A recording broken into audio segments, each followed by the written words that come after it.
say 80 or 90%. Okay, good. So, what do you think was instrumental in helping you um, gain or increase the level of students on task and engaged in class? First, I taught procedures after winter break, Mhm. which I never did in the beginning of the year, Mhm. or not explicitly. Second, as the leap ended, the content got more interesting. The way that the students learned the content was definitely more interactive, Mhm. and that got a lot of the kids that weren't engaged throughout the beginning of the year really engaged, and they had an incentive to work hard because they were earning garden bucks, so they had an incentive to follow directions and be on task. Okay. So, what coaching have you received that you think was most instrumental in helping in that process? Definitely, you recording me and having me watch that video back and look at the data from the videos was really helpful. And live coaching from you and from other teachers Mhm. were the most helpful. Okay. All right. So, what practice and work do you think will take this progress to the next level and move you to exemplary? I think more coaching would be helpful, Hmm.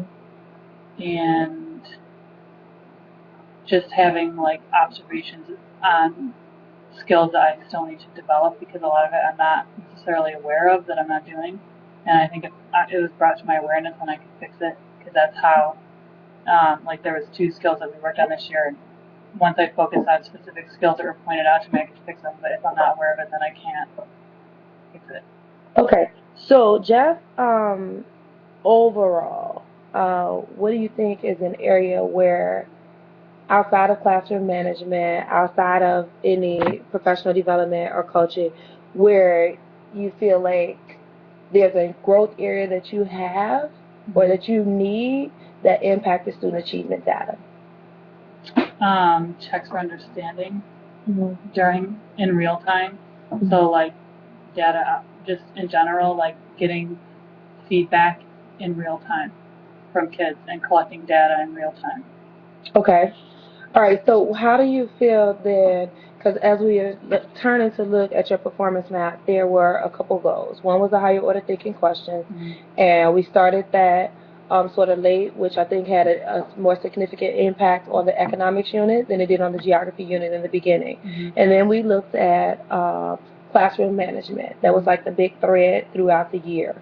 And you made progress with managing the students because when we tracked your data on one video from earlier in the year, you had 25% of the students engaged.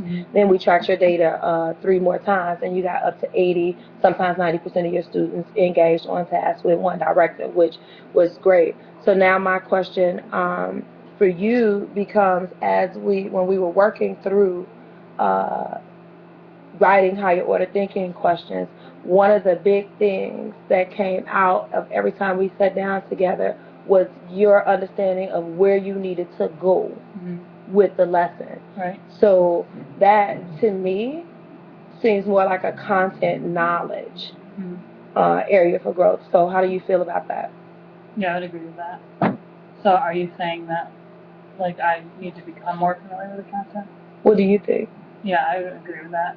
And how does that impact student achievement? I mean, definitely as my first year teaching the content, I didn't know necessarily what to focus on because it's even looking at the GLEs are kind of broad. And then after seeing the tests and seeing a lot of practice tests, I started to realize where I needed to focus. But I think if I had another year with the content, and now that I am already familiar with it and becoming more familiar with it, would definitely increase student achievement significantly. Okay, then that content knowledge, along with what you said, the checks to understanding and using data daily, I think are 2 good places to start if you were to return to the content next year. So finally, what lessons did you learn that you want to capture as you move into next year? Definitely one of the big things that I think is really helpful is modeling, not only thinking, but also like how to figure out, mostly modeling the thinking, and also having some kind of project at the end of units, keep students really engaged and makes them way more interested in the content than just learning through a book or brain pop videos. All right. So I would wrap. Did you want to add anything?